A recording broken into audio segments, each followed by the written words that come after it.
viendo cuál es el antecedente, y no importa si cumplió o no cumplió pena anteriormente, pena privativa de libertad, o si no tuvo pena privativa de libertad, pudo no tener una pena privativa de libertad anterior, y sin embargo el antecedente indica un mayor grado de culpabilidad, lo cual habrá que evaluar en cada caso, será razonable evaluarlo en cada caso.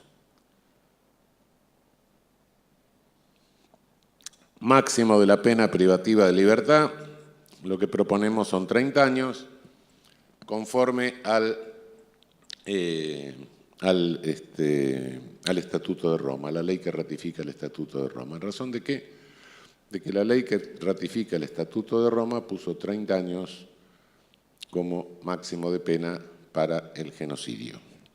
Naturalmente, si hay alguien que mata a 100.000 personas y prevemos una pena de 30 años, bueno, no podemos poner una pena mayor a otro, naturalmente. Pero esto tampoco altera, tampoco hay una alteración grave de lo que está, de lo vigente en nuestra legislación actual. En nuestra legislación actual se habla de pena perpetua, pero todos sabemos que la pena perpetua de nuestra ley no es perpetua. En realidad tiene una razón histórica, ¿no? Cuando el proyecto de Moreno, de la Comisión de Diputados, fue al Senado, el Senado de aquel momento era un Senado conservador, sumamente reaccionario. Piensan ustedes que después de... El Senado siempre en nuestra historia legislativa ha tenido aquel Senado de aquellos años ha tenido iniciativas tremendamente represivas, ¿no? En el año 33, desde el Senado se propuso la pena de muerte por electrocución, la silla eléctrica, y tiene media sanción, la pena por electrocución del Senado en el año 33. Bueno, en el debate de los años 20 va el proyecto de diputados al Senado. Recuerden que en la versión anterior al 94 las idas y vueltas de diputados al Senado era bastante complicada, más complicada que ahora, se la simplificó en el 94. Y cuando vuelve del Senado, vuelve con pena de muerte. Entonces Rodolfo Moreno tenía que, y los diputados, insistir en la derogación de la pena de muerte. En ese sentido se batía Irigoyen, y bueno, deroga la pena de muerte y dice, no, pero pongamos la pena perpetua. Sí, perpetua, pero después en otro articulito puso, después de 20 años puede pedir la libertad condicional. De modo que tenemos una pena de 30 años, en realidad, que se extinguía con 10 años de libertad condicional. En consecuencia, si no tenemos en cuenta la pena de relegación del artículo 52, que lo hemos declarado inconstitucional, en realidad la pena perpetua nunca existió. La pena de prisión o reclusión perpetua no existió. Bueno, la pena de reclusión hoy ha desaparecido en función de las leyes de ejecución penal y creo que la desaparición definitiva de la pena de reclusión la da la ratificación del Estatuto de Roma, que dice que cada vez que el Estatuto habla de reclusión debe entenderse para nuestra legislación que está diciendo prisión, con lo cual ratifica que la pena de reclusión desapareció y la perpetuidad nunca la tuvimos en razón de la disposición que permite pedir la libertad condicional después de 20 años. Es decir, en este aspecto tampoco se modifica lo que es nuestra legislación vigente, tampoco proponemos nada revolucionario.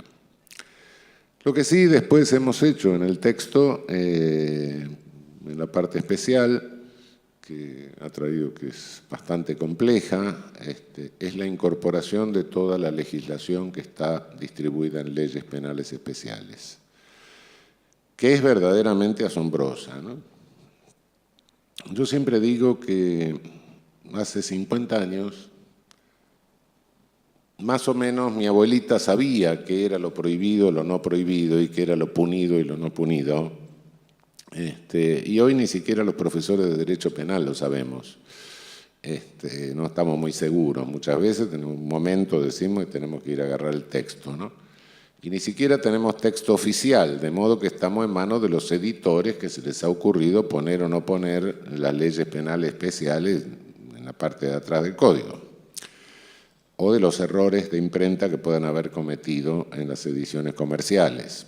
Es decir, todo este enjambre de legislación, bueno, hemos tratado de darle una mayor racionalidad, hemos tratado de mejorar la técnica legislativa, hemos tratado de ahorrarnos, bueno, superproducción de verbos, tratar de respetar un poco y de volver un poco al estilo sobrio, en la medida de lo posible, a la sobriedad del Código del 21. Nuestro código siendo un código sobrio, un código de fórmulas bien elaboradas.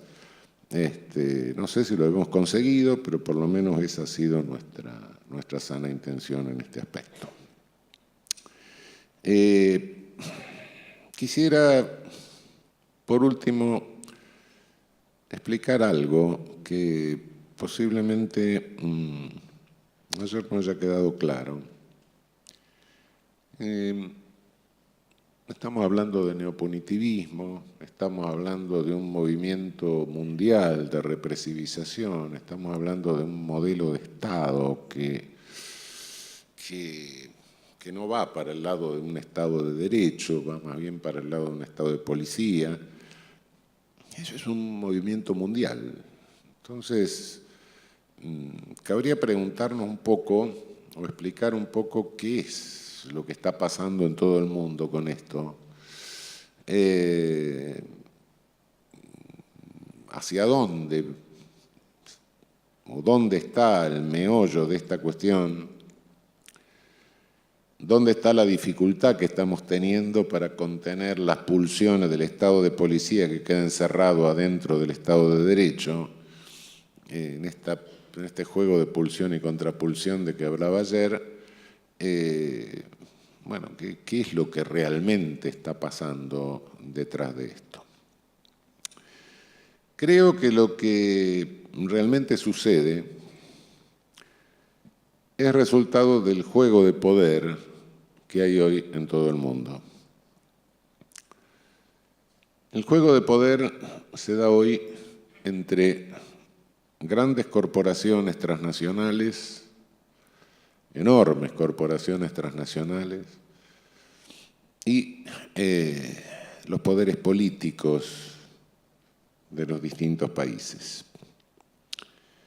E incluso las pulsiones de estas corporaciones transnacionales por copar los propios poderes políticos y a veces hasta la identidad de personas que los ocupan.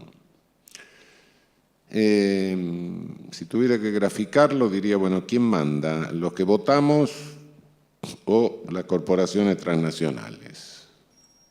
Corporaciones transnacionales que van en un proceso de acumulación creciente, concentración de acumulación de capital. No es el proceso de acumulación tal cual lo había previsto Marx, no, se fue al diablo, eso no es así.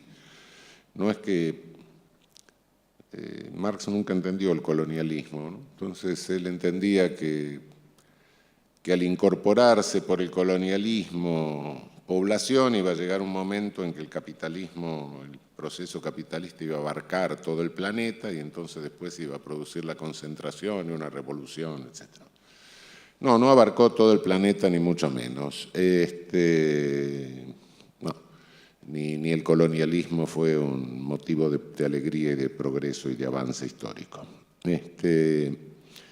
Lo cierto que se produce este fenómeno de concentración en corporaciones que trascienden a los países y a veces tienen mucho más poder que lo que puede tener un Estado, algún Estado.